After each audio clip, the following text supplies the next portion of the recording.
TNI AL gagalkan dugaan penyelundupan unsur radioaktif bahan nuklir di Batam. TNI AL Batam Kepulauan Riau berhasil menggagalkan dugaan penyelundupan 25 kontainer mineral dan batu bara atau minerba yang diduga mengandung logam tanah jarang atau LTJ dan unsur radioaktif yang berpotensi digunakan sebagai bahan baku nuklir. Hasil uji laboratorium di Timah Kundur, Tanjung Balai Karimun terhadap sampel ilmenit dari 15 kontainer menunjukkan adanya kandungan titanium, oksida atau logam tanah jarang dan unsur radioaktif yang berpotensi digunakan sebagai bahan baku nuklir.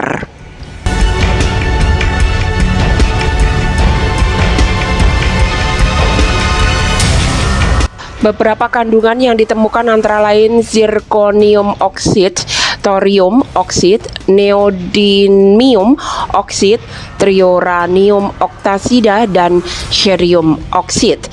Nilai muatan ilegal tersebut diperkirakan mencapai triliunan rupiah.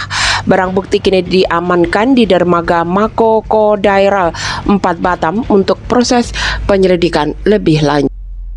Kasus tersebut menjadi perhatian lintas instansi pusat.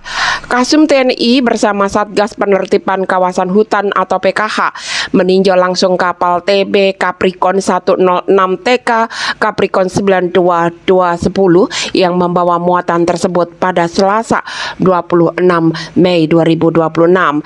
Dalam peninjauan itu, Kasum TNI didamping Jaksa Agung Muda Tindak Pidana Khusus atau Jampitsus Kejaksaan Agung Republik Indonesia Febri Adriansah, Pangkoarmada RI, Laksda TNI Denny Hendrata, pejabat Kemenko Polkam RI, serta Pangkoarmada 1.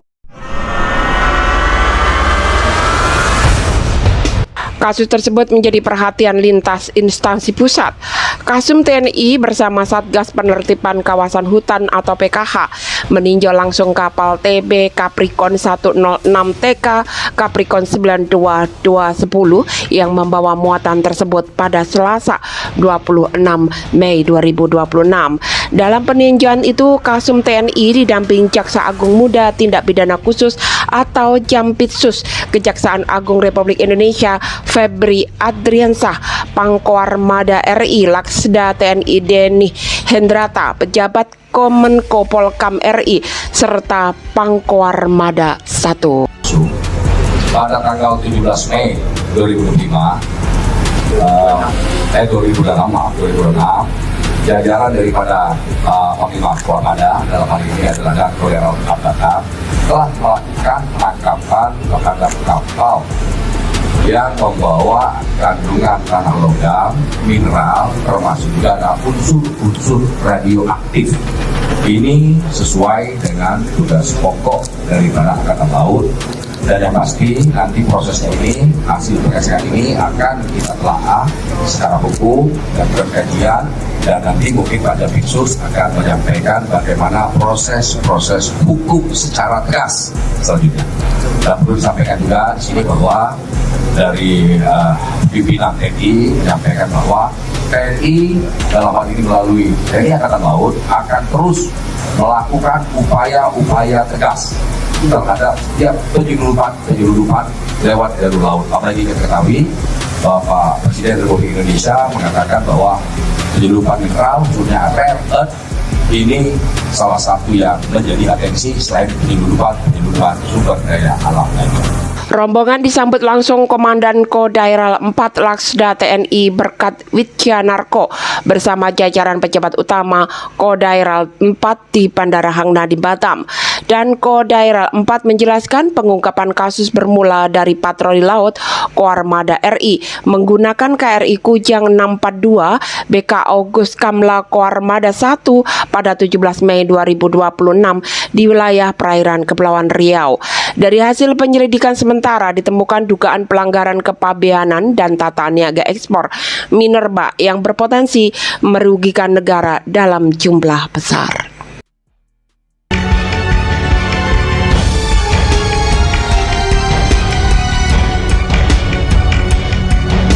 Usai menerima paparan, rombongan meninjau langsung kapal tangkapan beserta barang bukti 25 kontainer minerba yang diamankan di dermaga Kodaira 4. Untuk diketahui, minerba yang mengandung unsur radioaktif adalah bahan galian yang secara alami memancarkan radiasi penkion dan seringkali ditemukan bersamaan dengan LTJ. Berdasarkan undang-undang, mineral jenis ini dimanfaatkan sebagai bahan baku pembuatan bahan bakar nuklir, namun peredarannya diawasi ketat. Sementara itu, Pangkuarmada RI Laksda TNI Denny Hendrata menegaskan keberhasilan pengungkapan itu menjadi bukti kesiapsiagaan TNI AL dalam menjaga wilayah laut Indonesia dari aktivitas ilegal. Sementara itu, Danko Daerah 4 Laksda TNI Berkat Wijanarko memastikan pihaknya akan terus memperkuat pengawasan terhadap aktivitas ilegal di wilayah perairan Indonesia, khususnya penyelundupan minerba strategis. Dari Batam melaporkan.